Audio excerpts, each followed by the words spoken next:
안녕하세요. 반갑습니다. 지금부터 강의를 시작하겠습니다. 오늘의 강의는 중천경제 1-2 두 번째 시간입니다. 우리가 지난 시간에 뭘 배웠었죠? 지난 시간에는 중천경제에 대해서 괴상, 괴명, 괴의, 즉 상징성이죠. 그 다음 교훈, 그 다음에 괴상풀이, 그리고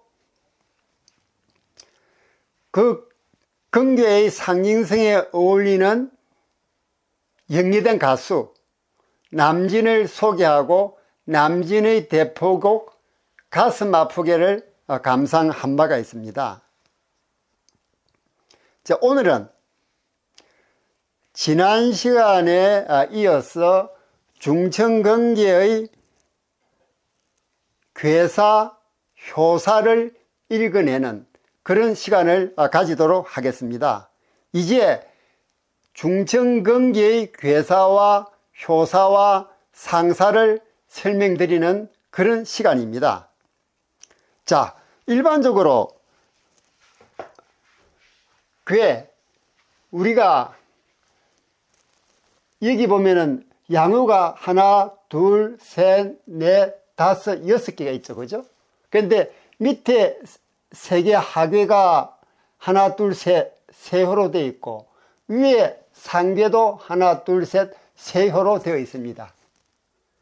그래서 우리는 이 세호로 되어 있는 것을 소성괴 또는 삼효 단계라고 얘기하고, 이 상괴도 3으로 되어 있으니 이것도 소성계라 하고 삼효 단계라고 했습니다. 그래서 삼효 단계가 두 개 모이면은 소성계가 두 개 모이면은 6호를 가진 대성괴가 된다고 말씀을 드린 바가 있습니다.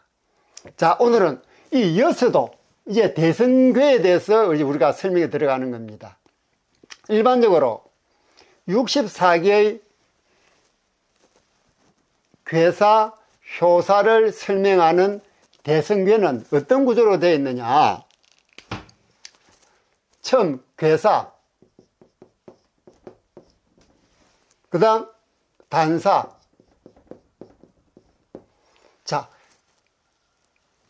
가능한 한자는 덜 쓰는 도록 하겠습니다. 꼭 필요한 한자는 제가 왼쪽에 미리 준비를 해뒀으니까요. 가능하면 한자는 적게 쓰는 방향으로 수업을 진행해 나가겠습니다. 괴사, 단사, 상사, 그 다음에 효사, 그 다음에 소상사. 그래서 이 상사는 앞에 대상사라고도 하죠. 대가 생략되어 있습니다. 자, 이런 구조를 가지고 있는데, 다만 경계하고 공계, 즉 부목계에 해당되는 경계하고 공계는 다릅니다. 뭐가 다르느냐? 경계하고 공계는 괴사, 단사, 상사, 효사, 소상사를 가지고 있는 외에 또 두 가지씩을 더 가지고 있어요. 경계 같은 경우에는 무는, 그 다음 용구를 가지고 있고, 공계 같은 경우에는 무는 하고 용육을 가지고 있습니다. 자, 다른 62개는 다 이런 식으로 구성을 되어 있는데, 경계하고 공계만 이 5개 외에 무는 용구, 무는 용육, 이렇게 2개를 더 가지고 있다는 게 일반적인 62개하고의 다른 점이라고 하겠습니다. 자, 그러면 우리가 지난 시간에 말씀을 드렸듯이 우리가 64개를 공부해 나감에 있어서 주역은 역경과 역전으로 되어 있는데, 역경은 괴사, 효사를 말하고, 역전은 공자와 그 제자들이 만들었다는 십익이라고 제가 말씀을 드렸죠. 그죠? 그런데 우리는 시간 관계상 역경 부분, 즉 괴사와 효사 부분만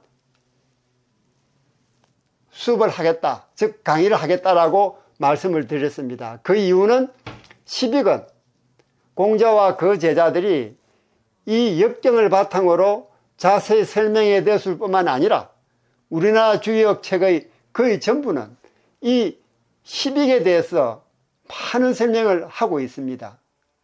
그리고 저희들이 가지고 있는 교재에도 이 십익 내용, 즉 역전 내용은 다 표시가 되어 있습니다. 다만 시간 관계상 괴사, 효사, 즉 역경 부분, 주역의 본유, 즉 뿌리라고 할 수 있는 역경 부분 괴사, 효사를 하겠다고 말씀을 드렸습니다. 다만 여기서 여기 대상사, 그냥 일반 상사라 그럽니다. 대를 생략하고 이 상사 부분만 데리고 옵니다. 데리고 온다는 얘기는 같이 설명을 하겠다는 얘기입니다. 여기 보면 상왈, 천행근, 군자이, 자강불식 되어 있죠. 이게 중천근계의 상사입니다.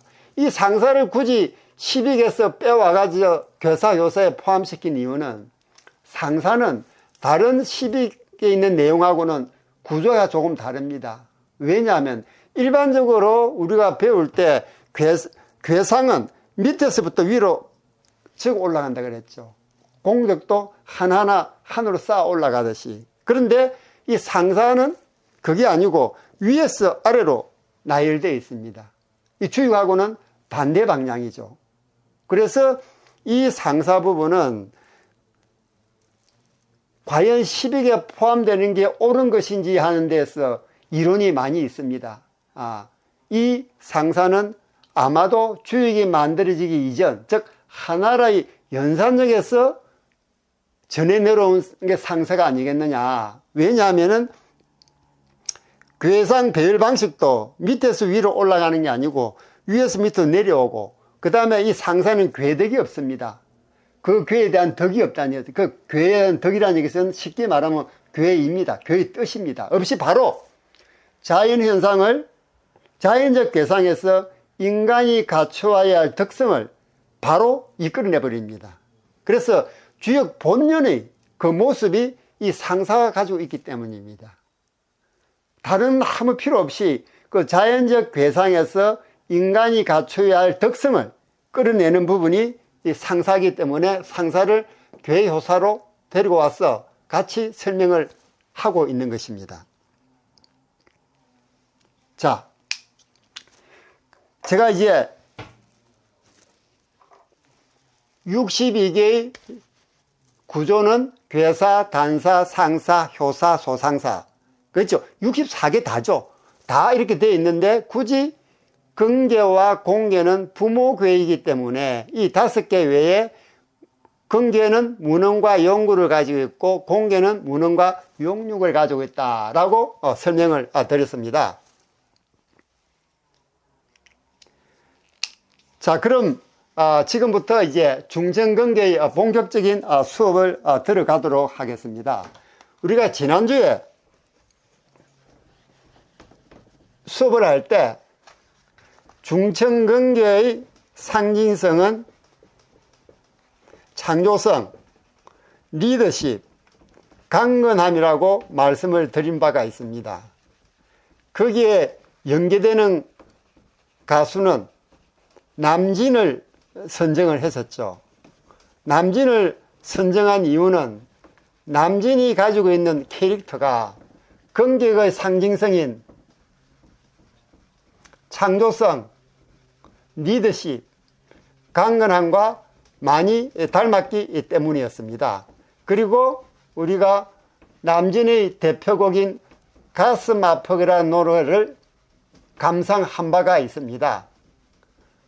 자, 그래서 이제 오늘은 중천경계를 들어가면서 중천경계의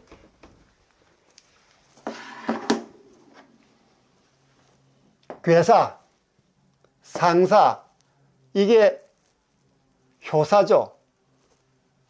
하나, 둘, 셋, 넷, 다섯, 여섯. 즉, 중천경계는 지난주에서 말씀드렸듯이 양요가 6개 있는 게 하나, 둘, 셋, 넷, 다섯, 여섯. 양요가 6개 있는 게 중천근계라고 말씀드렸습니다. 즉 이게 괴상이죠. 여기 보면은 각 효상에 대한 효사가 하나, 둘, 셋, 넷, 다섯, 6개 있는데 특별히 근계는 용구가 들어있다는 것은 방금 제가 설명을 드린 바가 있습니다. 그래서 오늘 이 시간에는 중천근계가 가지고 있는 괴사, 상사, 효사에 대해서 설명을 하는 시간이 되겠습니다. 그럼 지난 시간에 우리가 들었던 남진의 가슴 아프게 노래를 들으면서 제가 중천근계의 괴사, 상사, 효사에 들어가기 전에 중천근계가 과연 어떤 의미를 가지고 있는지 그 개요를 설명드리도록 하겠습니다.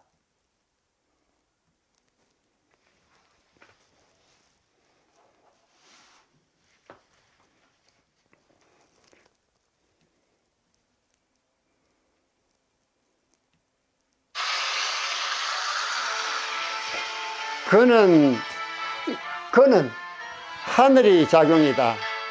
만물은 땅의 작용을 바탕으로 삶을 영위하고 땅은 하늘을 바탕으로 하므로 하늘의 작용이 만물의 삶의 근원입니다. 그래서 하늘의 작용은 보편적이고 전체적이며 일반적인 삶의 원리입니다. 그래서 만물은 하늘 작용의 지배를 받을 수밖에 없습니다. 이 만물에는 우리 인간도 당연히 포함됩니다. 자, 하늘 작용은 하늘의 사계절을 통해서도 잘 이해할 수가 있습니다.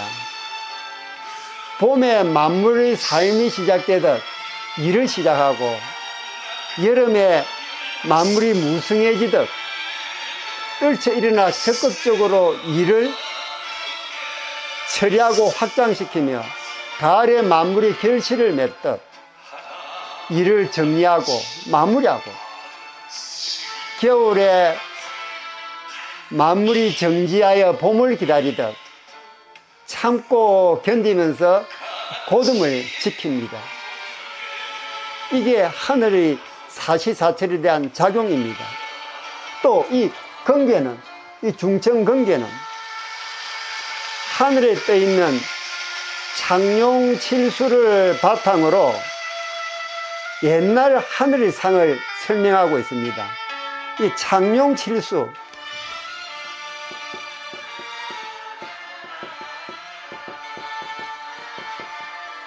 하늘에 떠있는 동방창룡, 서방백호, 남방주작, 북방현무라는 이런 얘기를 많이 들어보셨죠, 그죠? 그래서 이 창룡칠수는 우리 블로그, 하명 이창영의 주역학당 블로그에 중천근계의 고사로서 이 창룡칠수를 비롯한 황도 28수에 대해서 그림을 곁들여서 자세히 설명을 해 두었습니다. 그래서 여러분들이 이 블로그에 활용해서 창룡칠수에 대해서는 확실한 이해를 해 나가시면 좋겠습니다. 즉 창룡칠수의 하늘에서의 별자리 변화는 어떻게 변화가 일어나냐 하면 황혼의 연못에 잠겨있는 용으로부터 시작해서 지평선 위로 올라와 밭에 나타난 용, 연못에서 뛰어오르는 용, 하늘을 나는 용, 너무 높이 오른 용, 그 다음 우두머리가 없는 문용 등으로 변화해 나갑니다. 옛날 군왕은 하늘의 상을 살펴 역법을 제정했습니다. 이 역법에 따라서, 즉 계절에 따라서 경작, 수학, 휴식하는데 착오를 범할 리가 없었죠. 역법을 제정하면. 그런데 이 역법 제정은 군왕의 임무이자 독점적 권한이었습니다. 이러한 전통은 오늘날까지 내려와 우리 어린 시절 농촌에서는 국회의원이 자기의 이름을 크게 새기고 진리기를 표시한 달력을 나눠주곤 한 그 부분은 바로 중천근, 즉 하늘의 작용을 우리 인간이 미리 알 수 있도록 그렇게 역법을 만들어서 우리에게 달력을 나눠주곤 했던 것입니다. 자, 이제 중천근기의 괴사, 즉 그는 원형이정이다 하는 부분을 진행하겠습니다. 그는 원형이정입니다. 글자 그대로 해석하면은 크고 형통하고 크고 형통하고 이롭고 곧다 또는 바르다라고 해석이 됩니다. 조금 부연해서 설명하면 원은 만물이 삶을 시작하는 작용을 하고 형은 번성하는 작용을 하고 리는 결실을 맺는 작용을 하고 정은 저장하는 작용을 한다라고 설명할 수가 있겠습니다. 자, 여기서 우리가 이제 원형리정에 대해서 공부를 해보도록 하겠습니다. 왜냐하면 이 원형리정은 근계의 괴사에만 나올 뿐만 아니고 64개 전반에 원형리정이 묻혀 있습니다. 어떤 게는 원형리정 4자가 다 나오고 어떤 게는 3개만 나오고 어떤 게는 2개만 나오고 어떤 게는 하나만 나오고 어쨌든 원형리정이라는 말은 64개 전반을 아우르는 그런 내용이 되겠습니다. 자, 원형리정을 보면요, 제가 그림을 하나 그리겠습니다. 자, 이게 원입니다. 원은 봄을 가리킵니다. 봄을 가리키고 인간의 마음으로는 인입니다. 그리고 이걸 한자로 쓰겠습니다. 인이고 그 다음 뜻은 시작한다, 개시한다, 창시한다 하는 뜻이 가지고 있습니다. 이 개시의 뜻을 가지고 있고 창시의 뜻을 가지고 있습니다.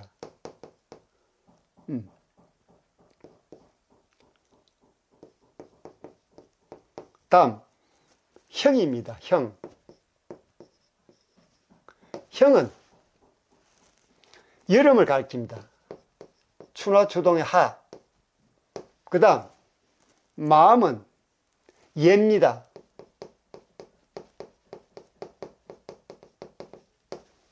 그 다음에 뜻은 여기가 결시, 창시라는 의미를 가지고 있는데 여기는 형통하다 하는 뜻을 가지고 있습니다. 다음 이쪽이 원, 형, 리입니다.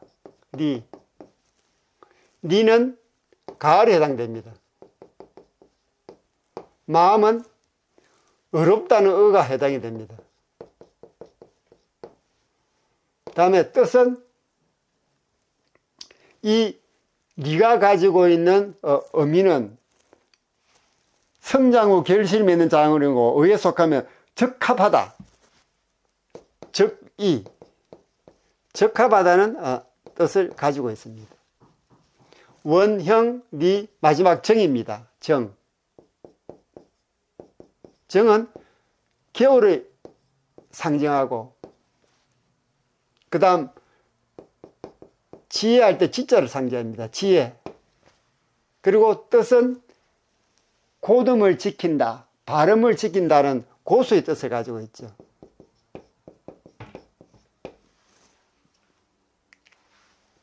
자, 이런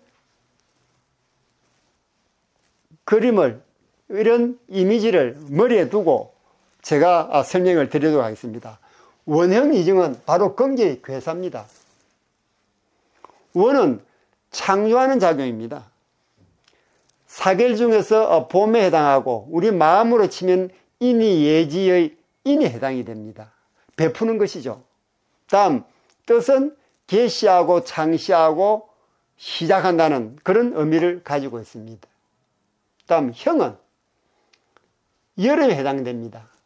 인간의 마음으로는 예에 해당이 되죠. 예의가 있다 없다 할 때 예입니다. 뜻은 형통하다는 의미를 가집니다. 리는 가을에 해당됩니다. 그리고 인간의 마음으로는 의롭다 하는 이게 의자가 정의롭다 할 때 의자죠, 그죠? 그런 뜻을 가지고 있습니다. 그리고 적합하다는 적의를 뜻을 가지고 있습니다. 정은 이 원형 리정 중에 정은 겨울을 의미하고 지혜를 의미하며 굳은 것을 저장한다. 굳은 것을 저장하는 것을 잘 보관하는 그런 고수의 뜻을 가지고 있습니다. 그래서 원형 리정은 한자 한자로 되어 있습니다만 그 속에는 이런 여러 가지 함의를 가지고 있다는 부분을 여러분에게 말씀드립니다. 두 번째, 이 원형 리정은 자연의 네 가지 덕입니다. 자연의 결국 춘, 하, 추, 동 자연이죠, 그죠? 자연의 네 가지 덕입니다. 하늘과 땅은 부모계이기 때문에 원형 리정 이 네 가지를 다 가지고 있습니다. 하지만 하늘과 땅이 결합한 또는 하늘과 땅이 낳은 다른 존재들은 이 네 덕을 모두 가지기가 어렵습니다. 그래서 제가 조금 전에 말씀을 드렸듯이 64개 전반에 원형 리정이란 이 뜻이 다 함축이 되어 있지만 함의가 되어 있지만 각각 각 괴마다 원형 리정이 4개, 3개, 2개, 1개 이런 식으로 들어간다는 부분을 말씀을 드립니다.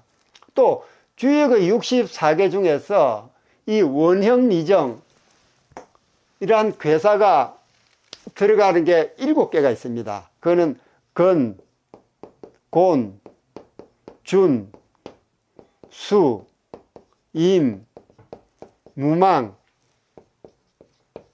협계가 됩니다. 7개죠. 하나, 둘, 셋, 넷, 다섯, 여섯, 일곱. 7개입니다. 7개가 다 원형 리정이란 괴사를 가지고 있습니다. 다만 원형 리정이라고 이렇게 단독으로 딱 4자만 쓰인 것은 이 건괴밖에 없습니다. 결국 건괴는 하늘의 작용이기 때문에 모든 만물을 지배합니다. 그래서 한정된 범위가 없죠. 모든 것을 다 포섭한다는 얘기입니다. 그런데 공개만 들어가도 저희들이 이제 다음 시간에 이제 배우겠습니다. 공개만 들어가도 이 괴사가 어떻게 바뀌냐 그러면 원형 이는 그대로 나옵니다. 원형리 빈마지정이라 나옵니다. 즉 원과 형과 리와 앞말의 발음, 앞말의 고름이란 앞말이라는 게 들어가면서 범위를 한정시켜 줘버리죠. 이 다른 것도 다 마찬가지입니다. 다 지안을 가하는데 건계만, 하늘을 상징하는 건계만 원형 리정 네 자리가 딱 이렇게 못을 박아버립니다. 그 정도로 건계가 모든 전체계를 통할한다 하는 부분을 우리가 여기서 알 수가 있습니다. 자, 여기서 우리가 정자, 원형 리정 있죠. 곧다, 바르다는 뜻인데 저는 여기서 교재에서도 바르다보다는 곧다로 해석을 하고 있습니다. 왜냐하면 곧다하고 바르다하고는 조금 의미가 차이가 있습니다. 바르고 곧다는 일반적인 의미는 똑같지만 곧다는 바르다는 뜻을 함축하면서 좀 더 포괄적인 의미를 가지고 있는 것이 곧다라고 표시는 됩니다. 그래서 저는 여기서 바르다보다는 곧다로 교재에서 설명을 하고 있습니다. 자, 정은, 이 정은 어디에 속한다 했죠? 겨울에 속한다 했죠?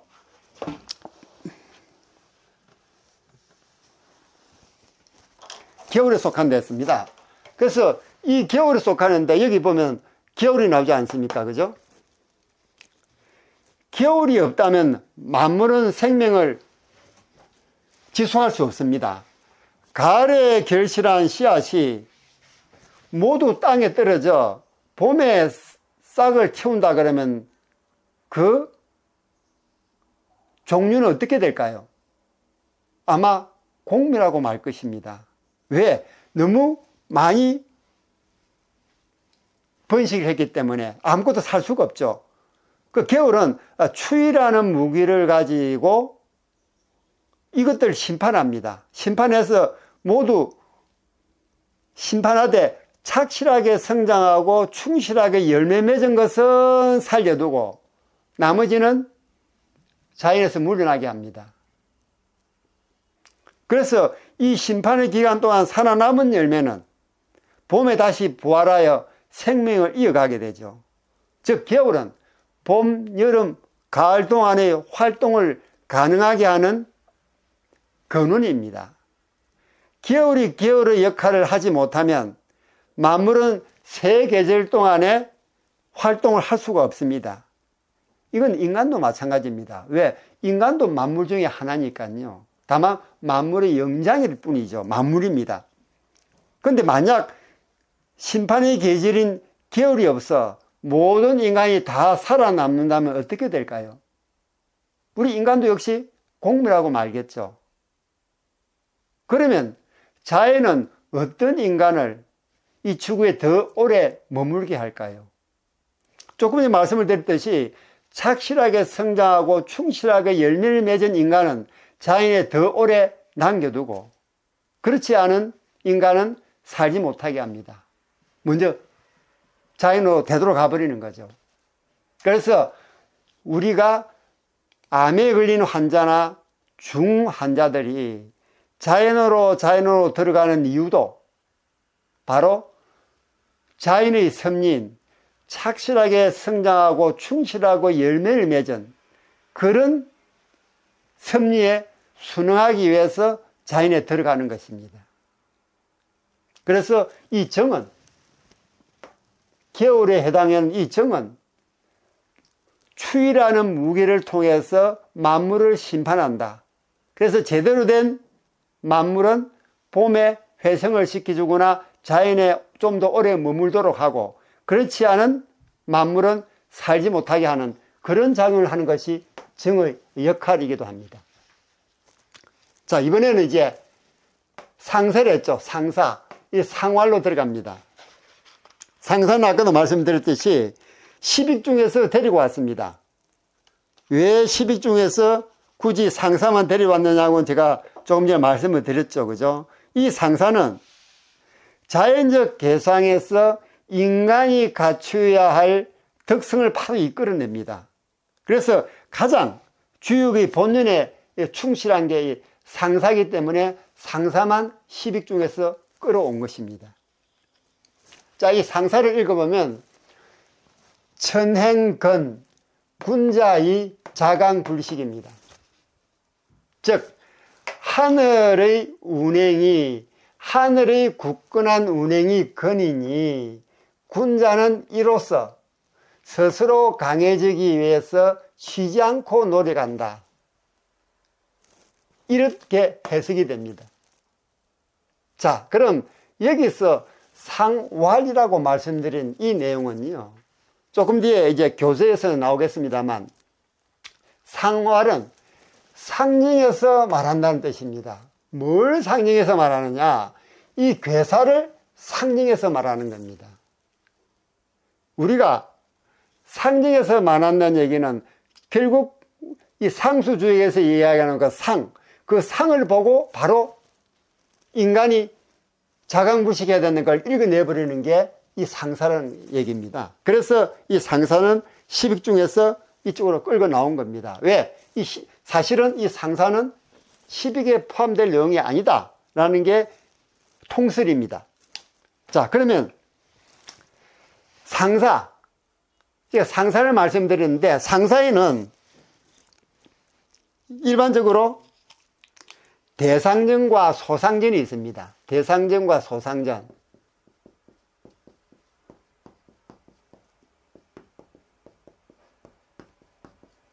대상전은 이 상사가 들어있는 전입니다. 즉 10익 중에 들어있는 거죠. 대상전, 소상전은. 이 소상전은 여기 나 있는 소상사가 이 소상전에 들어있습니다. 이렇게 대상전과 소상전은, 대상전은 괴사를 해석한 상사, 소상제는 효사를 해석한 소상사로 구별이 됩니다. 모두 이 대상사와 소상사는 해석을 할 때 앞에 상활, 이게 바로 있죠. 상활. 상징에서 말하면 이란 말이 꼭 붙습니다. 경계에서 이 대상사와 소상사는 이제 교재를 보시면서 여러분이 의아하게 하실 것 같아서 미리 말씀을 드립니다. 다른 데들은 제가 말씀드린 괴사, 단사, 상사, 효사, 소상사로 되어 있습니다만 이 경계만은 이 대상사와 소상사가 연이어 있습니다. 즉 효사를 설명하는 소상사가 상사 뒤에 바로 붙어 있으니 여러분들이 교재를 보실 때 불편을 느낄 수가 있습니다. 왜? 다른 게는 다 이 순서대로 되어 있는데 이 경계만 그러니까요. 그래서 우리 교재에서는 이 소상사를 앞에 얘기했던 괴사, 그 다음에 상사, 괴사, 상사, 그 다음에 효사로 되어 있는데 이 상사로 끌고 왔어. 미리 이 효사의 바로 다음에 소상사로 끌어왔습니다. 그래서 여러분들이 교재를 읽어 나갈 때 편리하도록 해두었습니다. 근데 원래 경계만 구조가 이런 식으로 되어 있다는 것을 여러분이 참고로 알아두시면 좋겠습니다. 두 번째, 대상전은 일반적으로, 여기 대상전, 이 대상전은 일반적으로 상계로부터 하계로 나열됩니다. 제가 조금 전에 말씀드렸듯이 다른 주역의 모든 괴는 밑에서 위로 배열된다 그랬죠. 근데 이 상사만은, 대상사만은 위에서 아래로 나열이 됩니다. 그래서 이거는 주역 이전에, 즉 하나라의 연산역에서 내려온 것이 아닌가 하는 게 유추할 수 있는 것도 바로 이러한 배치 방법의 차이 때문입니다. 그러면서 자연적인 괴상을 가지고 바로 인간이 갖춰야 할 덕목을 얘기해 버립니다. 즉 우리가 자연의 모습에서 인간사로 뜻을 확대해 버리는 거죠. 그래서 거기에는 괴덕이 나오지 않습니다. 괴덕이라면 괴이죠. 그죠? 괴이가 나오지 않습니다. 바로 자연에서 인간이 갖춰야 할 덕을 얘기해 버리기 때문에 주역 본연의 충실하다 한 게 이 대상전입니다. 그래서 대상전을 이쪽으로 끌고 와서 그렇게 설명을 드리고 있는 것입니다.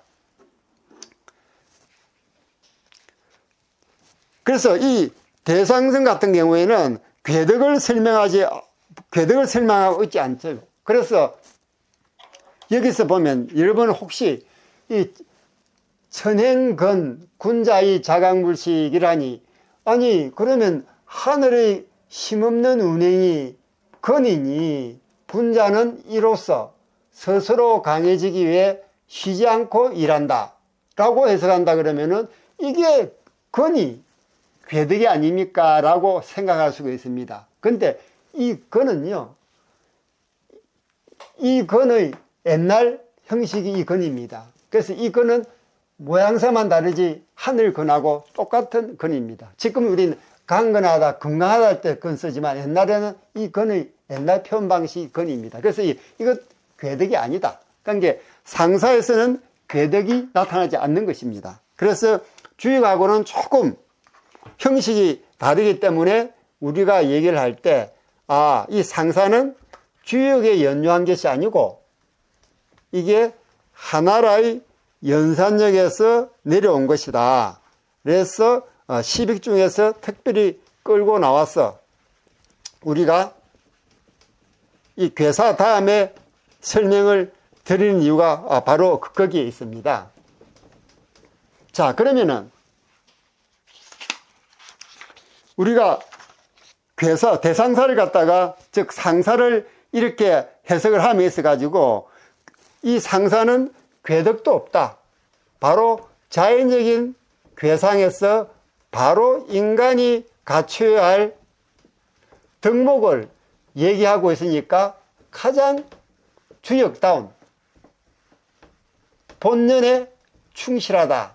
그래서 우리가 역경만 설명을 하는 데 있어서 굳이 상사를 데리고 간 이유가 바로 거기에 있는 것입니다. 자, 다음은 이제 효사로 들어갑니다. 효사. 자, 효사로 보시면은 여기에 초구, 구이, 구삼, 구사, 구오, 상구 6개 양효가 있죠. 그죠? 양효가 있는데 그 위에 보면은 용구라고 하나 들어 있습니다. 용구. 이거는 상징보도 없습니다. 그냥 용구라고 적혀 있습니다. 그래서 아까 말씀드렸듯이 건계와 공계는 일반적인 62개보다도 다른 걸 가지고 있는데 그게 바로 문헌하고 용구다. 그래서 용구가 여기에 등장하는 것입니다. 자, 그럼 우리 초구부터 한번 보도록 할까요? 초구는 잠용, 물용입니다. 참고로 제가 여기에 한글로 적지 않은 이유는 하명 이창영의 주역학당 블로그에 들어가시면 이 한글 풀이를 거기에 다 올려두었습니다. 그래서 여러분들이 한자를 읽기가 거북하거나 또는 사전 찾기가 불편하신 분들은 블로그에 들어가셔서 이 부분을 찾아보시면은 쉽게 이해를 할 수 있을 겁니다. 다만 다음 시간부터는 가능하면 이 한자 부분은 여러분들이 미리 한번 읽고 나오시면은 강의를 들으실 때 훨씬 수월할 것 같습니다. 그래서 그 부분을 참고로 말씀드리고 이제 효사에 들어갑니다. 초구는 잠용, 물용입니다. 이거 해석하면은 잠용은 사용하지 말라 또는 잠용은 움직이지 말고 자중하라는 뜻이 됩니다. 자, 그럼 이 해석을 해독을 한번 해볼까요? 일반적으로 건도는 이 건의 도,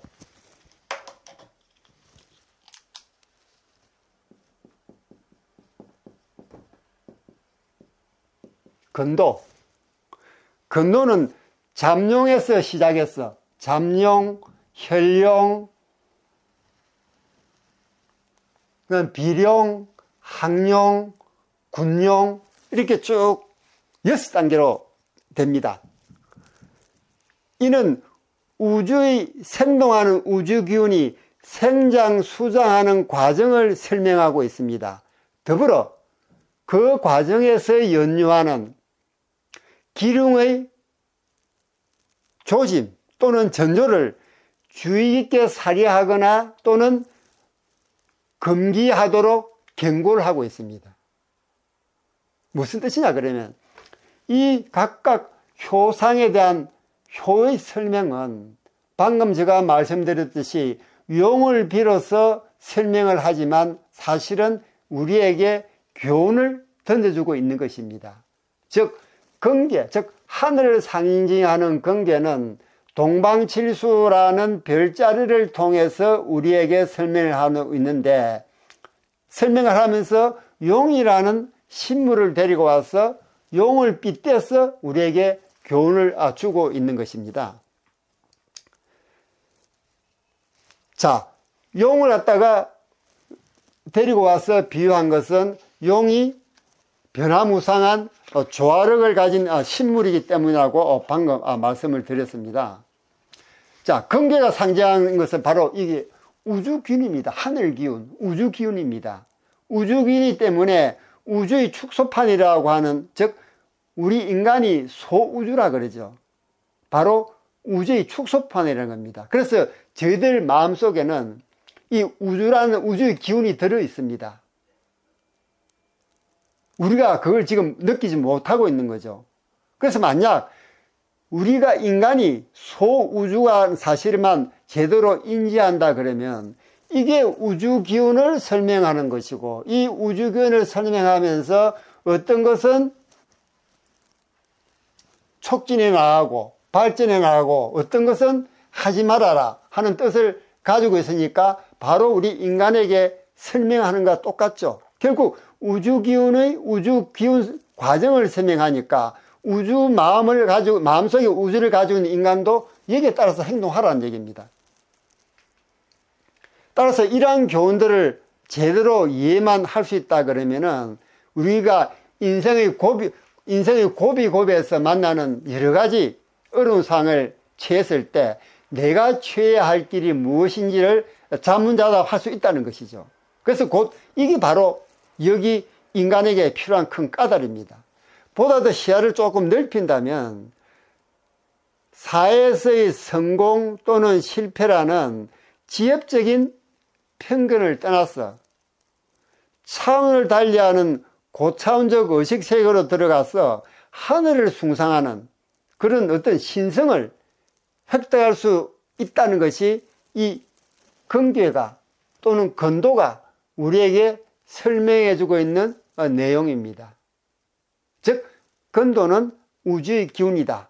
우리 마음속에 우주의 기운이 있다. 그래서 인간을 소우주라 그런다. 그래서 그 우주기운을 설명하는 이 괴사나 효사 또는 상사의 내용들은 자연을 빗대서 얘기하지만, 만물을 빗대서 얘기하지만 바로 그게 그 우주 속에 들어가 있는 인간에게 바로 얘기하는 부분이 되는 겁니다. 그래서 64개가 우리 인간에게 중요한 이유가 바로 거기에 있는 것입니다. 자, 다음은 잠룡, 물룡입니다. 먼저 잠룡을 한번 볼까요? 잠룡은 초구가 효변하면 이게 초구, 구이, 구삼, 구사, 구오, 상구로 되어 있죠. 그죠? 구는 양효를 뜻하고 육은 음효를 뜻한다고 제가 한번 설명해 드린 바가 있습니다. 구는 양효, 육은 음효를 뜻한다고 했습니다. 그래서 이 구가 다 나타나죠. 첫 번째 구, 두 번째 구, 세 번째 구, 네 번째 구, 다섯 번째 구, 여섯 번째 구인데 초구와 상구는 이런 식으로 초와 상을 별도로 떼내서 이름을 붙이고 있다라고 말씀을 드린 바 있습니다. 자, 이 잠룡에서 보면은 잠룡이 왜 이 잠룡이 나왔을까요? 이제부터는 이제 상수주역이 이제 빛을 발할 때입니다. 왜냐하면 상수주역이라는 것은 괴사, 효사가 어떻게 해서 이게 나왔는지 그걸 해석해 내는 것이 상수적의 목적이라고 했기 때문입니다. 이 잠룡은 결국 여기서 보면은 이게 하나, 둘, 셋, 하괴, 하나, 둘, 셋, 상괴입니다. 이게 별도 제가 빼냈습니다. 이게 초요, 이요, 삼요, 사요, 오요, 상요입니다. 즉 소성계 둘이 만나서 대성계가 된 거죠. 먼저 소성계를 설명하면은 하나, 둘, 셋, 하계 소성계는 맨 위에가 하늘, 두 번째가 사람, 세 번째가 땅입니다. 상계도 마찬가지죠. 맨 위에가 하늘, 두 번째가 사람, 맨 아래가 땅입니다. 이게 이제 소성계를 가지고 이렇게 구별을 한 겁니다. 그런데 이제 소성계가 두 개 합쳐지면 어떻게 돼요? 대성계가 된다 했죠. 이 대성계가 되니까 이제 의미가 바뀌어 버립니다. 밑에 초요와 이요는 땅, 세 번째, 네 번째는 사람, 다섯 번째, 여섯 번째, 즉 오요와 상요는 하늘, 즉 하늘, 사람, 땅. 소성계에서 하늘, 사람, 땅인 게 육효 중계, 즉 대성계가 되니까 맨 위에 오요와 상요는 위에 있으니까 하늘, 삼요와 사요는 중간에 있으니까 사람, 이요와 초요는 맨 아래에 있으니까 땅으로 이렇게 구분이 되어버립니다. 그래서 이 잠은 잠액질한다는 잠입니다. 그래서 물에 잠기는 용이죠. 물에 잠기는 용은 왜 물에 잠기는 용이 나왔느냐? 이 초구와 구이는 뭐라고 그랬습니까? 6개 중에서 땅에 해당한다 그랬죠. 땅 중에서도 밑에 있습니다. 땅 밑에 있는 거죠. 그런데 용은 땅 밑에 있대야 돼. 물 밑에 있지 않습니까? 그래서 이 잠용을 초구에 나온 이유는 잠액지라는 용은 땅의 밑에, 즉 물 밑에 있다는 얘기입니다. 그래서 물 밑에 있는 용은 자중하라 라는 뜻이 되는 것입니다. 자, 그리고 여기에 초구, 구이, 구삼 중에서 초구가 효변하면, 즉, 이 초구가 이쪽으로 할까요?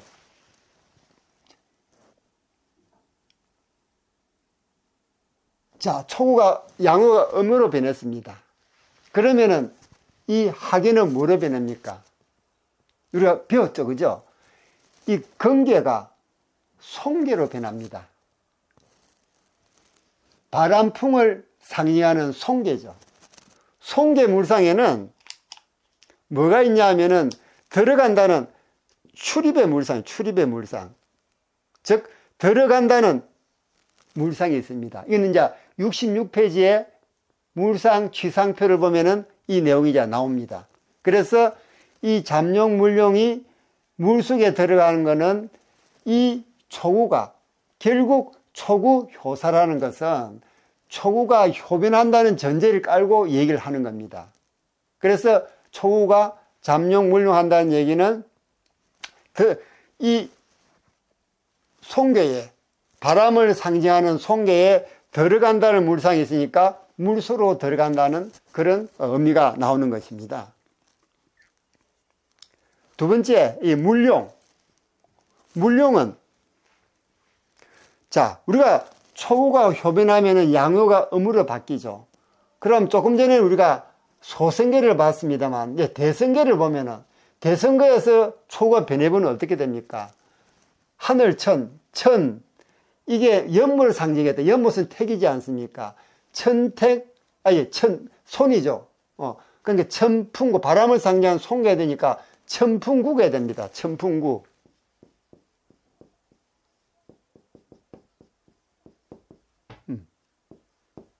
이 44번째 개죠. 천풍구.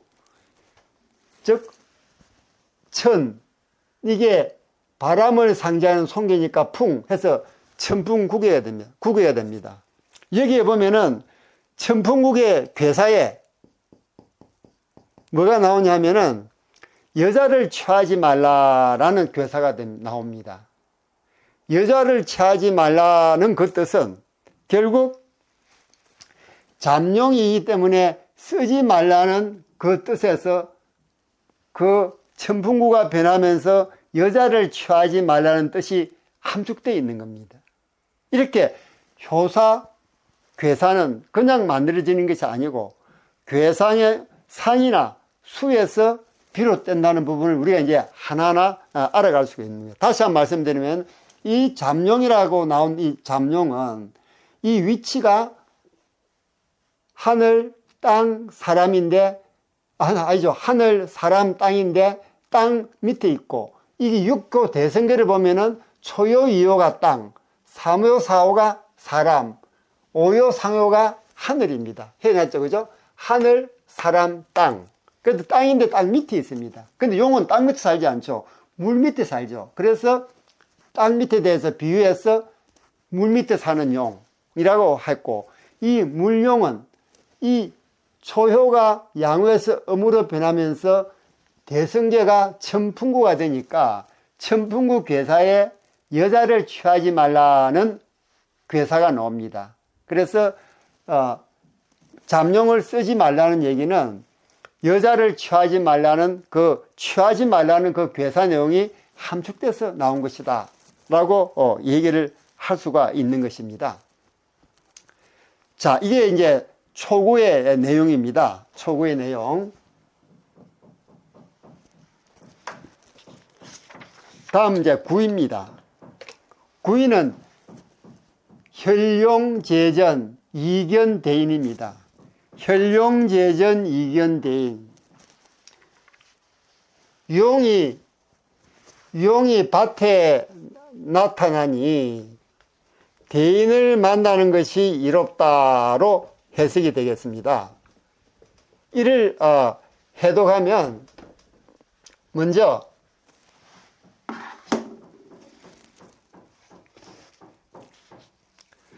초구에서 잠룡 물룡을 했지 않습니까? 잠겨 있는 용, 즉 잠룡은 쓰지 말지어다 또는 움직이지 말고 자중하라라고 한 것은 자신의 본분을 자각하고 수신을 통해 잠재력을 발휘할 수 있는 능력을 갖추었습니다. 이제 구2는요. 그리고 세상에 몸과 덕을 드러내는 단계를 말하여 용이 밭에 출현했다고 합니다. 시루에 몸을 던지게 되면 자연히 상하간 또는 동료 간에 인맥이 형성이 되죠. 이런 만남의 선과 악은 바로 인생의 성공과 실패와 바로 직결이 됩니다. 그래서 이 단계에서는 훌륭한 사람을 만나는 것이 대인을 만난 것이 이롭다라고 효사에 나오는 겁니다. 자, 그럼 이 혈이견대인, 이 대인이란 도대체 어떤 사람일까요? 대인이란 두 가지 의미가 있습니다. 하나는 덕을 갖추면서 행동에 옮기는 사람. 두 번째는 덕을 갖추고 높은 지위에 오른 사람. 이 두 사람을 다 대인이라고 합니다. 자, 그럼 우리 여기서 혈룡제전, 혈룡제전의 현자는 어떻게 나왔을까요? 자, 우리가 이제 여기 초고는 그대로 연결시켜 줍시다. 주고, 자, 구이가 이제 변합니다. 양효가 음으로 변하죠. 구이가 변합니다. 구이가 변하면은 이거는 하계가 어떻게 변하죠? 경계가 불을 상징하는 니계로 변합니다. 그렇죠? 니계에는 눈이라는 물상이 있습니다. 역시 66페이지 물상 지상표를 보면 이게 나오죠. 그죠? 그래서 현이 여기 보면 이거는 현으로 읽고 이거는 어디 있죠? 혈룡제전이고 그 다음에 혈룡제전 그 다음에 조금 이따 나오면 제가 또 설명해 드리겠습니다.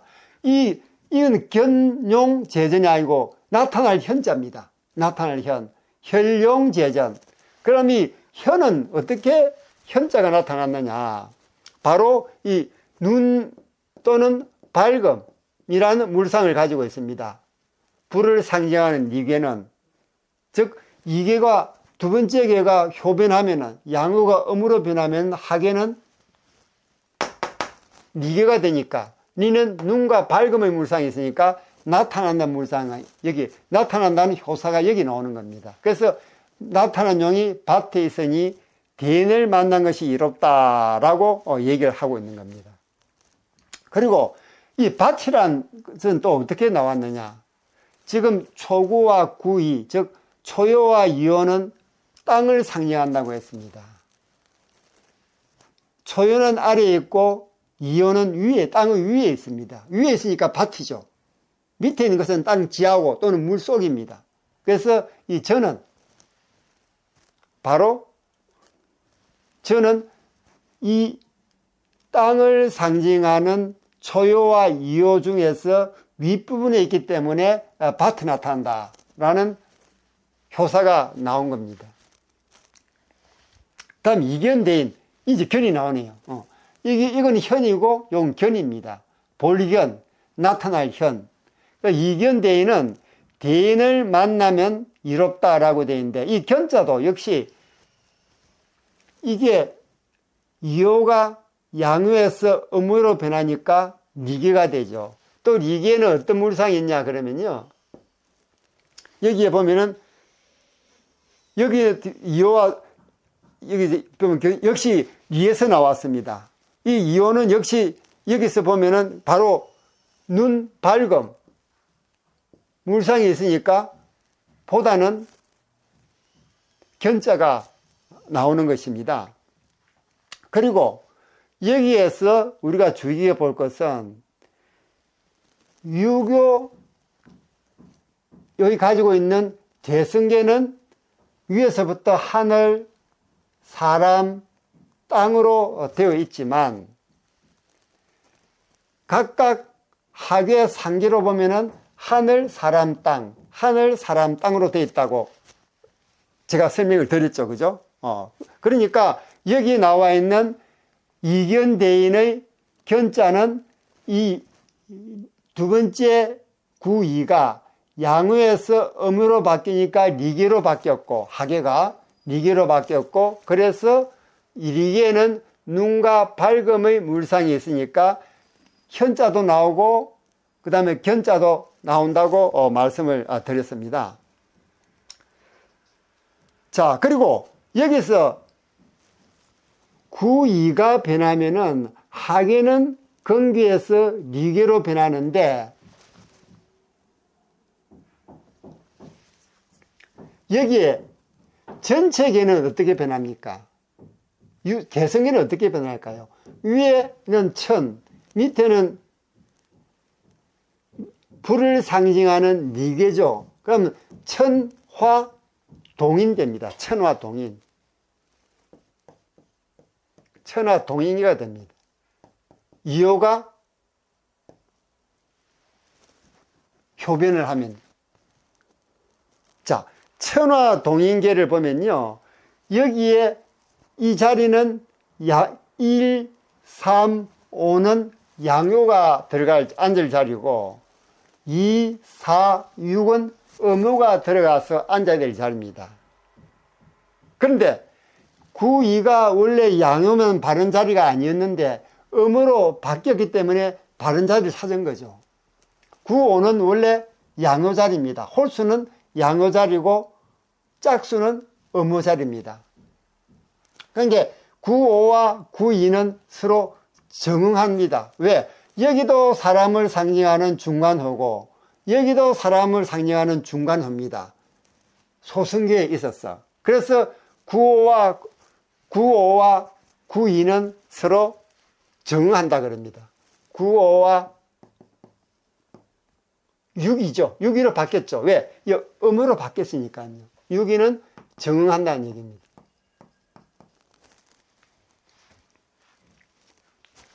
자, 그러니까 이제 9, 5와 9, 2가 바뀐 6, 2는 바른 자리를 찾았을 뿐만 아니고 양과 음으로 서로 정응하고 있습니다. 그래서 이 천하동인계를 그려보면 이렇게 바뀌겠죠.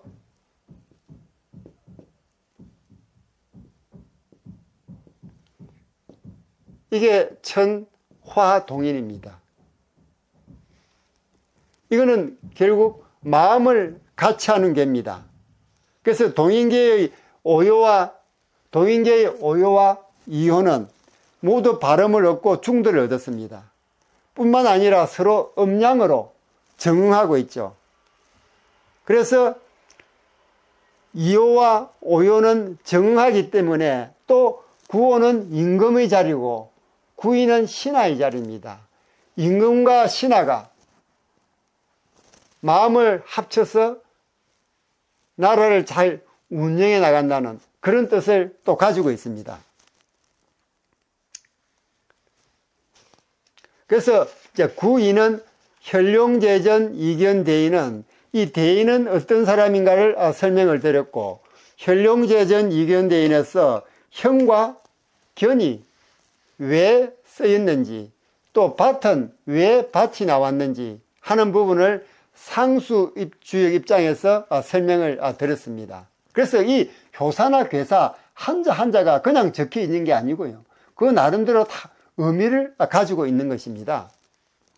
다만 우리가 설명하지 않은 이자나 제자 이런 부분은 의도사이기 때문에 따로 상수에서 우리가 바뀌낼 수 없을 따름이죠. 자, 구인은 다시 이제 연결시켜 줍니다.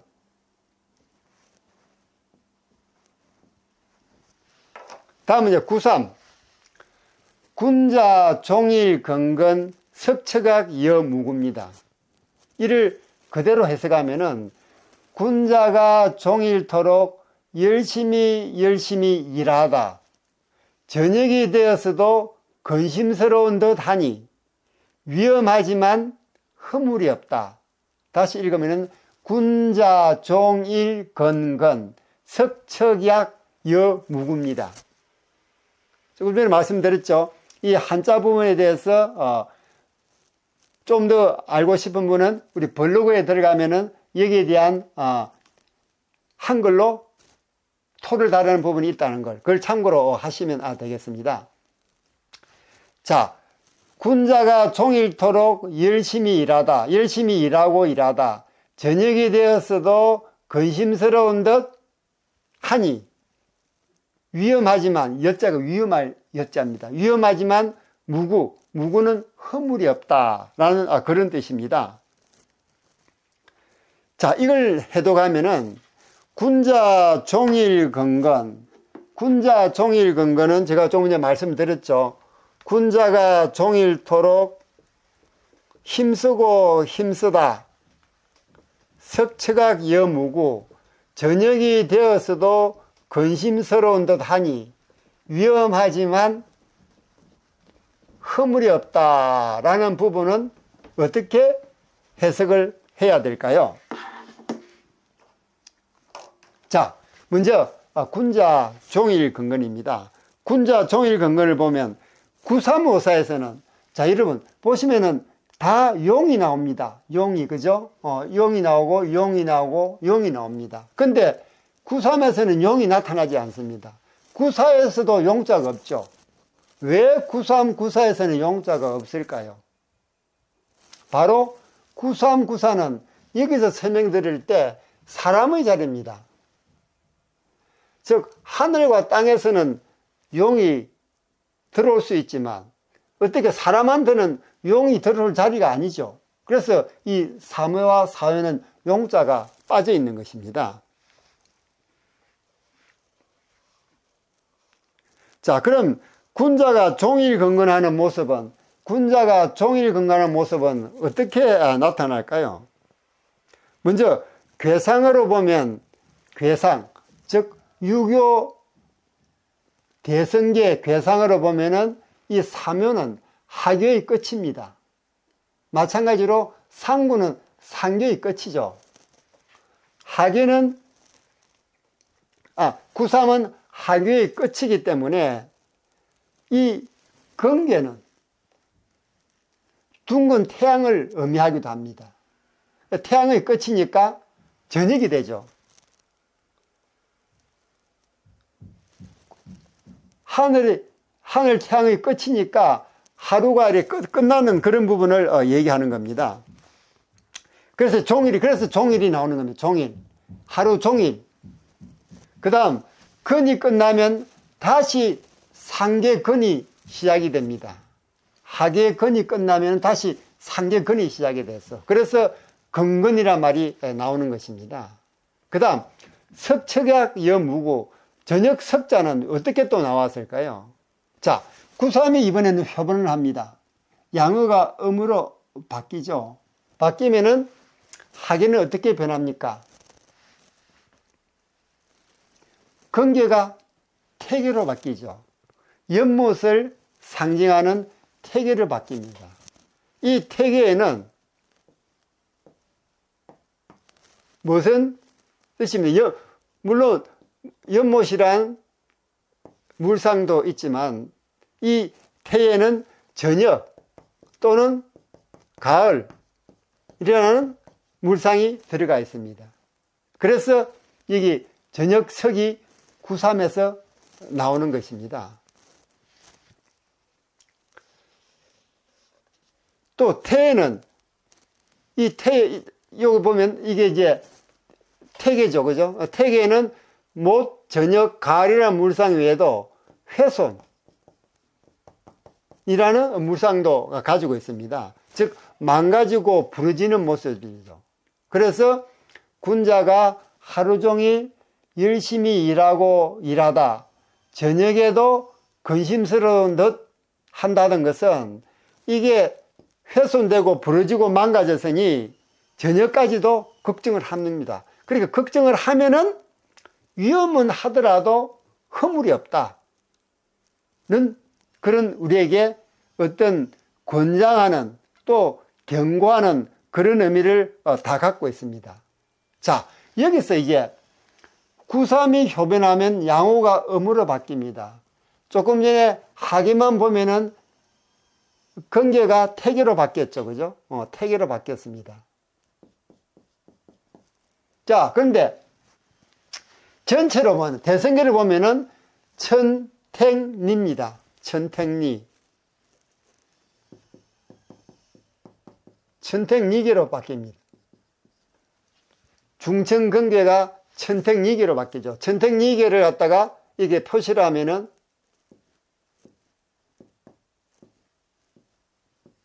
천택리가 됩니다. 천택리는 호랑이 뒤를 밟으며 조심조심하는 괴입니다.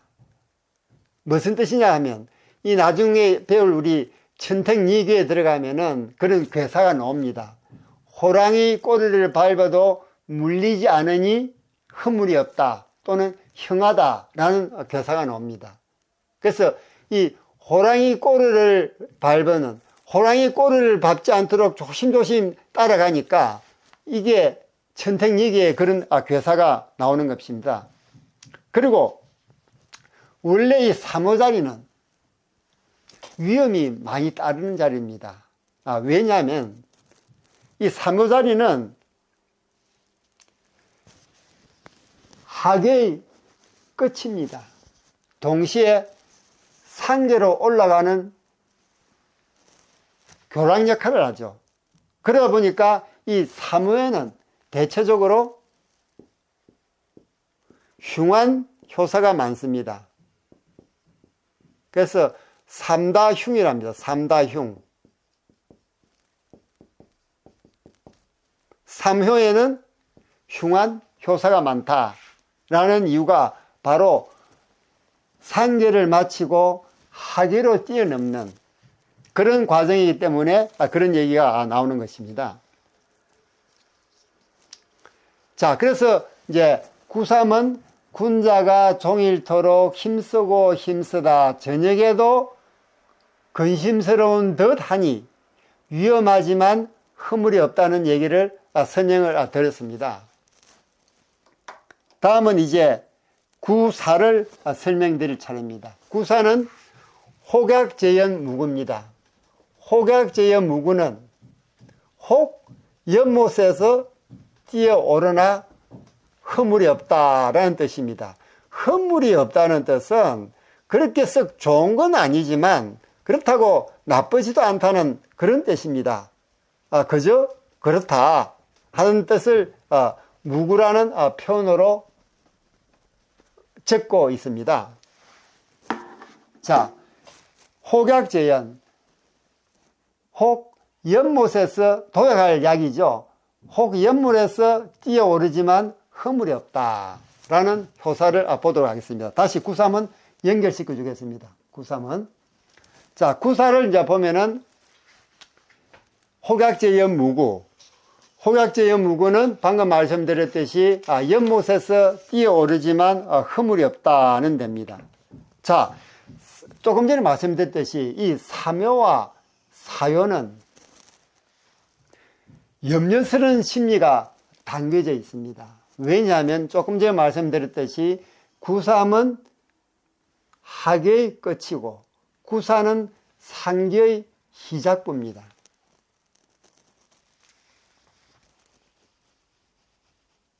그래서 조심성 있는 행동으로 조심스러운 행동을 하지 않으면 흉할 수가 있다는 경계사를 두고 있습니다. 그래서 조금 전에 사무에는 흉함이 많고 사유에는 두려워한다는 구자가 들어갑니다. 즉 보통 사무에는 흉하다는 그게 많고 사요에는 두려워한다 또는 조심스러워한다는 그런 효사가 많이 나옵니다.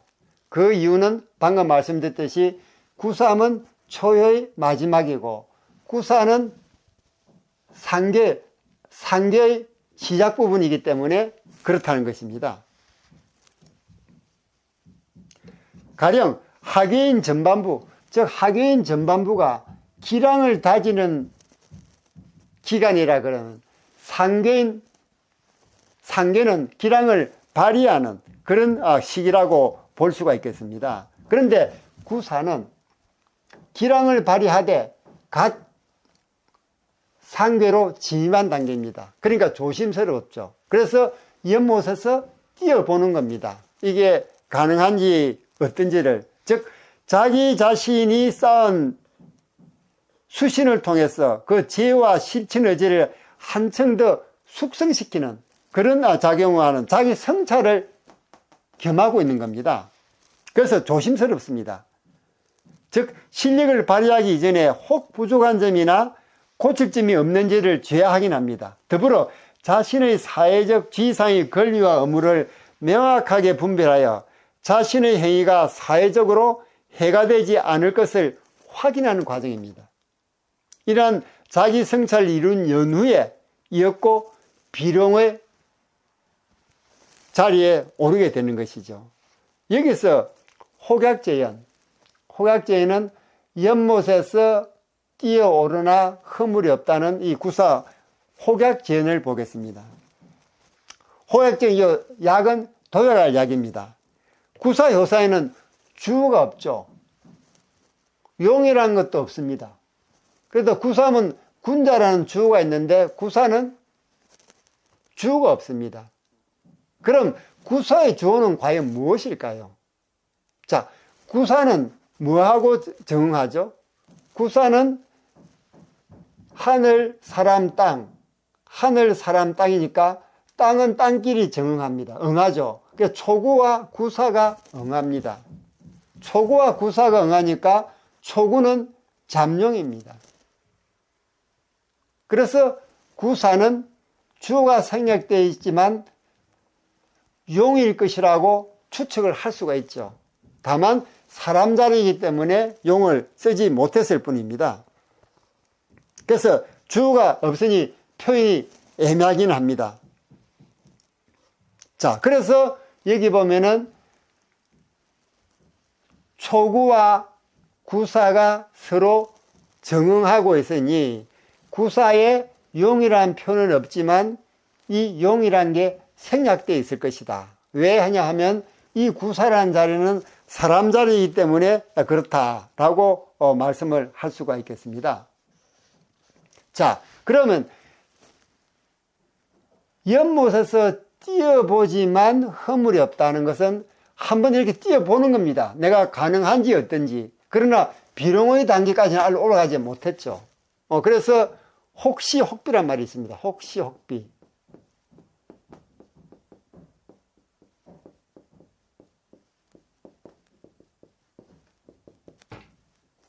혹시 혹비란 말 무슨 뜻이냐면은 옳은 같기도 하고 옳은 같기도 하고 그른 같기도 하고 이래 볼까 저래 볼까 이렇게 망설이는 그런 단계죠.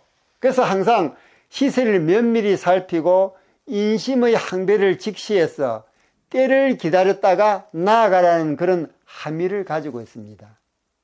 근데 요즘 우리 정치인들을 보면 자기만의 어떤 입장만을 내서 어디 나간다고 출사표를 던졌다가 망신살이 뻗치는 그런 흉을 당한 사람들이 우리가 종종 보곤 합니다. 그런 사람들은 이 혹약제의 무구라는 이 효사를 명심해서 볼 필요가 있습니다. 과연 내가 나가야 할 땐가, 내가 도약을 할 땐가 아닌가 하는 부분을 이 혹자에서 우리는 그 부분을 알 수가 있는 것입니다. 자, 그래서 여기에 이제 보면은 혹약제연 무구라고 되어 있는데 연못에서 뛰어보지만 허물이 없다는 얘기는 뛰어보는 자체는 나쁘지 않다는 얘기죠. 그러나 과연 뛰어볼까 말까 망설이는 이 혹시 혹비의 그 단계가 이 혹약제연 무구다. 그래서 정치에 발을 들이는 사람 또는 일을 다시 시작하는 사람들은 항상 제3, 제4 재고를 해보고 다시 내가 할 수 있을 때 그때 시작을 하는 것이 좋다라는 부분을 얘기하는 겁니다. 자, 여기서 또 연못에서 뛰어오르라도 뛰어보는 것은 허물이 없다라고 한 것은 구사는 이제 구사가 양우에서 음으로 바뀌죠. 그죠? 그러면 상계는 어떻게 바뀝니까? 상계는 송계가 됩니다. 송계. 그죠? 바람을 상징하는 송계입니다. 송계니까 지금 말씀드렸죠. 송계는 출입의 물상이 있다고 했습니다. 출입. 나갔다 들어왔다는 겁니다. 그래서 연못에서 뛰어오르는 나갔다가 다시 내려오니까 출입의 물상이 있기 때문에 이 무구라는 단어가, 무구라는 효사가 나오는 것입니다. 다음, 구호입니다. 비룡제천 이견대인. 비룡제천 이견대인은 글자 그대로 나르는 용이 하늘에 있으니 대인을 만나면 이롭다로 해석을 됩니다. 자, 그럼 비룡제천. 우리가 대통령 선거 기간이 다가오면 잠룡이라는 말을 많이 씁니다. 그렇죠? 그 잠룡 중에서 나중에 대통령이 당선되면 비룡이 되는 거죠. 나르는 용이 되는 겁니다. 그래서 이 비룡을 보면은 자신의 본성을 확인하고 성찰하며 성장하는 과정 속에서 자강불식으로 이미 약점을 보완했습니다. 또 수많은 난관을 극복해서 잠재력을 극대로 발휘할 수 있는 역량까지 갖추었습니다. 그리고 자리까지 제대로 잡았죠. 구호가 원래 임금의 자리입니다. 임금의 자리까지 용이 올라갔으니 목표를 이룬 셈이죠. 그러면서 불구하고 이견대인이라고 했습니다. 즉 대인을 만나면 이롭다고 했습니다. 왜? 비룡제천에 올라가면요 내가 최고라고 생각을 하기가 쉽습니다. 그래서 다른 사람 말을 듣지가 않죠. 들리지도 않습니다. 그래서는 바로 항용, 너무 높이 오른 용으로 바뀌어버립니다. 그래서 자기가 능력을 갖추었고 제자리에 올랐다 하더라도 대인을 만나면 이롭다고 하는 것은 내가 혹시 천심이 민심이라고 하는데 그 민심을 제대로 듣고 있는지, 그 민심을 정책에 반영을 하고 있는지 항상 대인을 만나서 자문을 받아라는 그런 뜻이 잠겨져 있습니다. 자, 비룡 같은 나는 용이죠. 그죠? 용은 하늘을 나르며 조화를 일으키고 구름을 만들어 비를 내립니다. 그래서 만물이 그 혜택을 받게 하죠. 인사적으로 말하면 하늘을 대신하여 천하를 보살피는 천자의 지위에 오르는 겁니다. 용이 하늘에 있는 것은 오요와 상요가 하늘에 상징하기 때문입니다. 자, 오요와 상요는 하늘을 상징한다 그랬죠? 오요와 상요가 하늘을 상징하고 있기 때문입니다. 다음 이견대인. 이견대인에서 이 견자가 나오는 것은 조금 전에 이 견자와 마찬가지로 구호가, 자, 이제 구사를 다시 연결시켜 줍니다. 자, 구호가 효변하면은, 양효가 음으로 바뀌면은, 이 상계는 뭐로 바뀝니까? 니계로 바뀌죠. 불을 상징하는 니계입니다. 니계는 제가 무슨 물상이 있다 했죠? 눈과 밝음이란 물상이 있다고 했습니다. 그래서 나타날 견자가 여기에 나타난 것입니다. 자, 이렇게 우리가 이 효사를 보면서 각각 그 효사 글자 하나하나마다 그냥 써진 게 아니고 그 뒤에 배경이 있다는 부분을 우리가 지금 하나하나 느끼고 나가고 있습니다. 자, 그러면 여기서 말하는 대인은 누구를 말할까요? 여기서 말하는 대인은 누구고 구위에서 말하는 대인은 누구겠습니까? 여기서 말하는 대인은 그 정하는 구의의 대인입니다. 즉 구호에서 말하는 대인은 구입니다. 왜냐하면 구에도 대인이 나오고 구이에도 대인이 납니다. 그런데 구호에서 말하는 대인은 왕이, 임금이 대인을 만나면 이롭다고 했으니까 누구를 만납니까? 정하는 호가 구이라고 했죠. 구호, 구이가 서로 정한다 했습니다. 이호와 오호는 각각 오호도 상교에서 사람을 상징하고 이호도 하교에서 사람을 상징하는 자리이기 때문에 사람과 사람을 서로 정하는 거죠. 그래서 구호는 구의, 구호는 임금이고 구의는 신하입니다. 즉 구의는 구의에 있는 이 대인 신하를 만나가지고 자문을 받아라 또는 상담을 해라, 상의를 해라, 민심을 들으란 얘기죠. 그래서 여기서 말하는 대인은 구호를 말하는 임금을 말하는 것 대인이고 여기서 말하는 대인은 신하인 대인을 말하는 겁니다. 아까 대인 중에서 제가 설명을 드릴 때 첫 번째 대인은 덕이 있으면서 행동하는 대인, 두 번째 대인은 덕이 있으면서 높은 지위에 오른 대인이라 했습니다.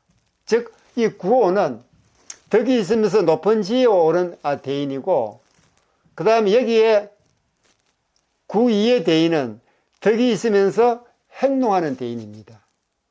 그래서 우리가 비롱제천 이견대인, 자기가 높은 자리에 올라서 지도자가 되었다 하더라도 남을 말을 듣지 않는 그런 일이나 혹은 민심을 제대로 파악하지 못하는 일을 방지하기 위해서 신하 쪽에 있는 대인을 만나서 항상 자문을 받고 또 민심이 어떤지를 들으라는 얘기입니다. 지금 우리나라 지도자들도 이런 부분을 제대로 하고 있는지 명심해야 될 부분입니다. 그래서 중국에서는 고급 공무원, 우리 같으면 5급 공무원이죠. 공무원 시험 칠 때 이 주역 과목이 들어갑니다. 청취하는 사람은 반드시 주역을 공부해야 된다는 것을 중국 사람들은 알고 있는 것이죠. 그래서 우리도 최근에 또는 우리나라 정치상을 쭉 볼 때 우리가 정치하는 사람들은 이 주역을 공부해서 주역에서 말하는 그런 교훈 이런 부분들을 알고 정치를 한다 그러면은 좀 더 나은 우리나라가 되지 않겠느냐 하는 생각을 간절히 가지고 있습니다. 자, 다음은 이제 항용유해입니다. 항용유해는 너무 높이 오른 용인이 후회가 있다는 그런 뜻이 됩니다. 너무 높이 오른 용인이 후회가 있다. 즉 뉘우침이 있다. 뉘우칠 회자죠. 있다는 얘기입니다. 자, 그럼 여기서는 이 항용은 어떻게 놓아질까요? 항용이 너무 높이 오른 용은 우리가 대선거에서 가장 높은 데가 상구입니다. 더 이상 높은 데가 없죠. 이 상구가 가장 높은 데입니다. 그래서 높은 데 올라가 버린 거죠. 그래서 너무 높이 올라가면 안 된다는 이유가 바로 거기에 있는 겁니다. 우리가 고처불성안이라는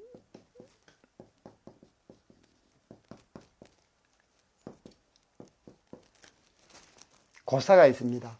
고처불성안은 높은 자리에 올라가면은 추위를 이겨내기 힘들다 그럽니다. 높은 데 올라가면 바람이 세죠.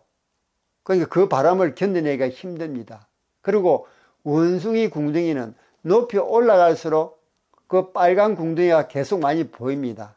즉 높은 자리에 올라가면 바람이 셀 뿐만 아니고 높은 자리이기 때문에 그 궁둥이 즉 흠집이 또 잘못된 부분이 결점이 바로 밑에 사람한테 보인다는 그런 얘기입니다. 이 고처불성에 대한 단어가 여기서 나오는 겁니다. 그 정도로 항용유해는 비룡제천일 때 잘해가지고 항용유예가 되지 말라는 그런 뜻이 담겨져 있죠. 즉 너무 높이 오른 용은 후회스러움이 있다는 용어가 거기 나옵니다. 자, 조금 전에 말씀드렸지, 이 항용이 나온 것은 이 상구가 대승계 여서동이 가장 위에 있기 때문에 너무 높은 오른이가 나왔습니다.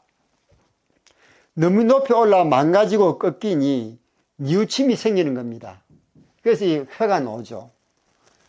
상구가 효변한 상계태에, 자, 이게 보시면은 상구가 변하면은 양우가 음으로 변합니다. 그럼 어떻게 되죠? 이 상계가 태계로 바뀌죠. 태계로 바뀝니다. 태계에는 탄식의 물상이 있습니다. 탄식. 그래서 후회한다는 회자가 나오는 것입니다. 또 상구가 효변하면은, 자, 상구가 효변하면 이 전체는 어떻게 됩니까? 한번 볼까요?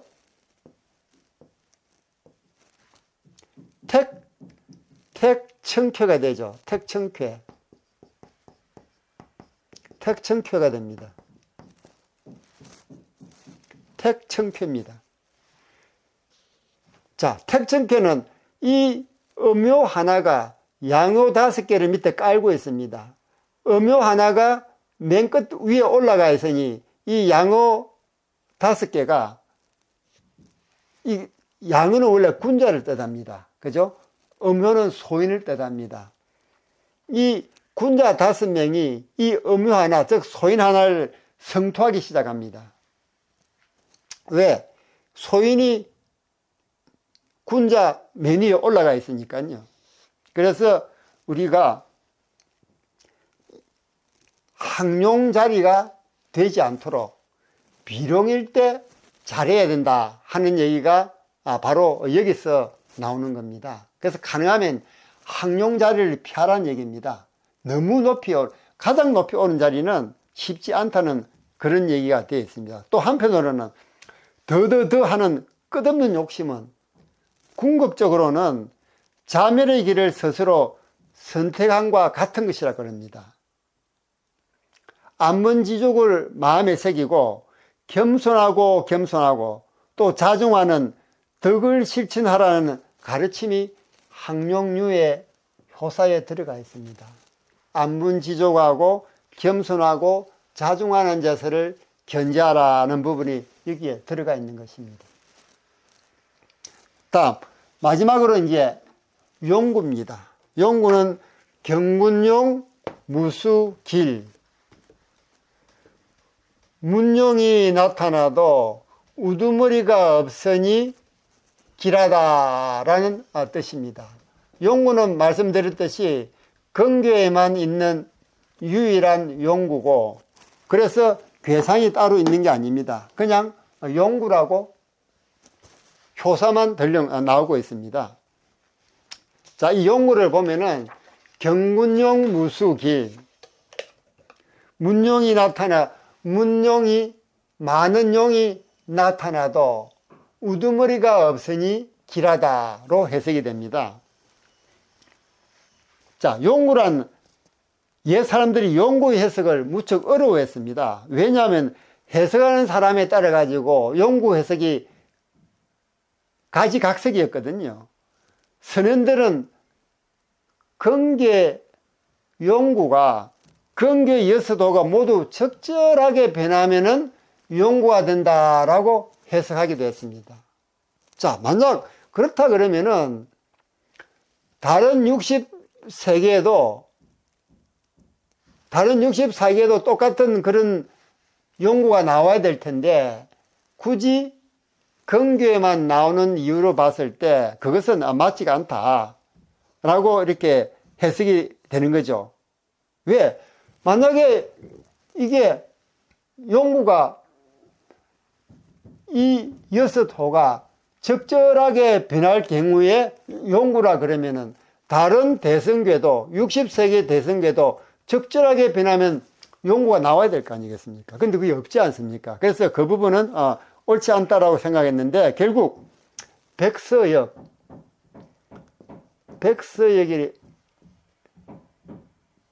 백서역이랍니다. 이건 제가 한자로 안 써보겠습니다.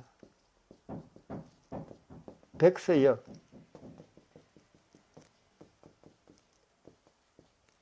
이 백서역은 쉽게 말하면 비단에 쓰여진 역입니다. 그럼 역의 종류도 많습니다. 백서역에 보면은 뭐라고 되어 있냐 그러면은 여기에 용구 할 때 용자를 통자로 쓰고 있습니다. 통자로. 즉 다시 말하면 이 통자는 뭘 의미하냐 그러면요, 통구란 여섯용을 통틀어서 얘기하는 겁니다. 다시 말해서 여수도를 설명한 뒤 다시 여수도에 대한 총괄적인 설명, 즉 용구는 이 여수도에 대한 총괄적인 설명입니다.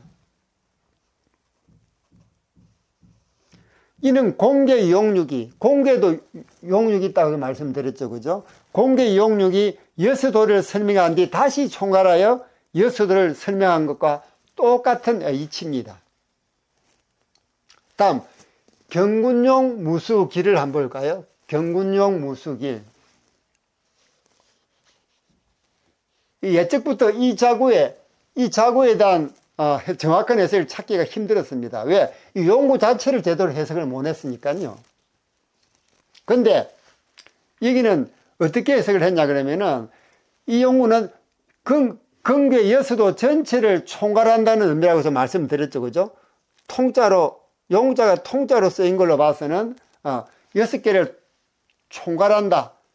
통괄한다는 그런 뜻입니다. 그래서 여기서 말하는 문용, 군용이 문용이죠, 그죠? 여섯용은 이 여섯호를 상징합니다. 그리고 문용이 나타나도 우두머리가 없으면 길하다는 뜻은 무엇을 의미하냐 그러면요, 결국 항용으로 가면은 자기 자신만 잘못되는 게 아니고 가문 전체가 잘못되죠. 항용으로 올라가 버리면요. 그래서 여기서는 많은 용이 나타나도 우두머리가 없으니 길하다는 것은 강한 우두머리가 되지 말라는 얘기입니다. 그래서 비룡 정도 올라가면 이때는 정말 조심하고 자기 성찰을 계속 함으로써 여기서 마무리가 되면 좋은데, 그렇지 않고 여기서 민심을 제대로 듣지 않고 또는 내가 제일이라는 자만심에 빠져버리면은 항용으로 올라가 버립니다. 항용 올라가 버리면 이제 문제가 생기는 것이죠. 그래서 많은 용, 즉 여섯용이 있더라도 가능하면 머리가 되지 말라는 얘기입니다. 자, 그거는 이제 이렇게 설명할 수 있겠네요. 여기 보면은, 자, 이렇게 원을 그립니다. 용구는 이 용구는 여섯용이 서로 머리와 꼬리를 맞대고 이렇게 돌고 있습니다. 그러니까 당연히 우두머리가 없죠. 이게 평등함을 나타냅니다. 그래서 상스러운 모습을 상징한다고 얘기를 하는 것입니다. 그래서 옛 사람들은 가능하면 최선두에는 나서지 말라고 얘기를 합니다. 그래서 문용이 나타나도 우두머리가 없으니 길하다는 그 뜻은 도덕경에서 말하는 도란 아무것도 하지 않지만 또 하지 않는 것이 없다라는 뜻과 일맥상통한다는 그런 부분을 우리가 여기서 알 수가 있습니다. 자, 우리가 이제 중천경계를 쭉 이렇게 공부를 했습니다. 이 괴를 공부하면서 우리가 받아야 할 교훈은 이 각 효사에서 우리가 느낄 수가 있죠. 그리고 이 효사는 우주 기운을 받는 만물에 해당되는 것이고, 인간도 결국 만물 중에 하나라고 생각할 때 그 인간 마음속에 들어있는 우주 기운이 있기 때문에 이대로 따라 하면은 받아들일 건 받아들이고 배척할 건 배척하고 조심할 건 조심하고 하는 그런 인생을 살아가면은 우리에게 좋은 일이 있을 것이다. 그 좋은 일이란 우주 기운은, 즉 자연은 착실하게 성장하고 충실하게 열매를 맺은 만물은 봄에 다시 싹을 틔워주고, 또 인간도 착실하게 성장하고 충실하게 열매를 맺은 사람은 자연에 좀 더 오래 남겨두고, 그렇지 않으면 살지 못하게 해버리는 겁니다. 그래서 암 환자나 중병 환자들이 산으로 자연으로 들어가는 이유도 그 자연의 섭리에 순응하면서 좀 더 이 자연에 오래 남기 위함이라는 부분을 말씀드리면서 오늘의 강의는 여기까지로 하겠습니다. 자, 다음 강의는 이제 괴효사, 상사를 끝내고 교재 150페이지에 있는 중지공개를 합니다.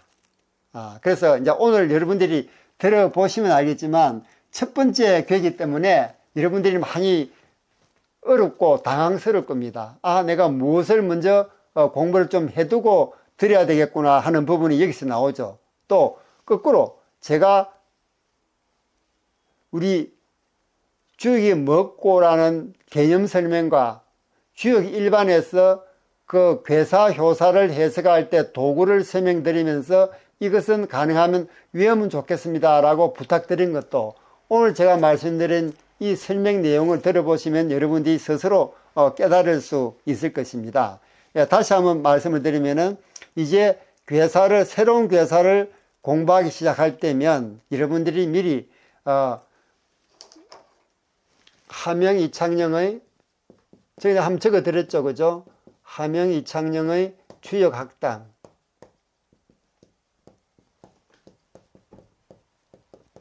왜 들어가셔서 64개 고사 잘 안 나온다, 그죠? 64개 고사부문을 들어가면은 우리가 그 개를 해석하기 위해서 또는 그 개를 이해하는데 도움이 될 만한 고사를 설명해 뒀으니까 미리 한번 읽고 이 괴를 공부하면은 좀 더 쉽게 여러분들이 이해할 수가 있다라는 부분을 말씀드렸고, 두 번째는 제가 일일이 한글로 적지 않은 이유는 제가 블로그에 이게 효사에 대한 한글본을 실어 두었습니다. 그래서 여러분들이 이 부분을 갖다가 참고를 하시면은 여러분들이 공부를 하는데 도움이 많이 될 것입니다. 그리고 효사 한글본은 지금 제가 이 강의가 끝나고 나면 올려야 될 부분이니까요. 여러분들이 이 강의를 끝나고 나면 바로 볼 수가 있을 것입니다. 자, 이제 정말 가을이 왔습니다. 이러다가 조만간 겨울이 바로 올 것 같은 기분이죠. 그러나 우리가 바깥에 나와서 몸을 건강하게 하고 또 우리가 주역 공부를 하면서 마음을 건강하게 하는, 정신을 건강하기에는 더없이 좋은 날씨입니다. 근교의 강의를 마치면서 여러분은 어떤 리더십, 창의성, 강건함을 가지고 계신가? 만약 이런 부분을 가지고 계신다면 여러분의 이야기도 댓글로 공유해 주시면 좋겠습니다. 또 여러분의 좋아요, 구독, 댓글은 잊지 마시고 더 많은 주역의 교훈을 우리 함께 배워 나갑시다. 저는 다음 시간에 더 좋은 영상을 가지고 여러분을 찾아뵙도록 하겠습니다. 여러분 안녕.